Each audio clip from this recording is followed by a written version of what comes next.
নমস্কাৰ। শব্দৰ কল্লোল। জনসংখ্যা বৃদ্ধি আৰু প্ৰাকৃতিক আহাৰৰ অভাৱ এতিয়া এটা ডাঙৰ সমস্যা হৈ পৰিছে। সেয়ে আমাৰ সমাজত সহজে পোৱা এবিধ ফলৰ বিষয়ে ক'ব খুজিছোঁ। ফলবিধ হৈছে কল। কল 12 মাহেই গছত লগা দেখা যায় আৰু ই অতি শক্তিদায়ক ফল।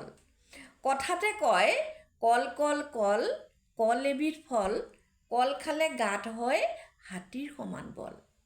এটা কলগছৰ পুলি ৰুলে এবছৰৰ মূৰত তাৰ পৰা এথোকা কল লাগে আৰু বহুত পুলিৰো জন্ম হয় আৰু তাৰ পৰা প্ৰতি বছৰে কলৰ উৎপাদন বাঢ়িব। নিজা বাৰীৰ কল আৰু প্ৰাকৃতিকভাৱে পকা কল খালে স্বাস্থ্য ভালে থাকিব। দৰৱ দি পকোৱা বজাৰৰ কল খাব নেলাগে।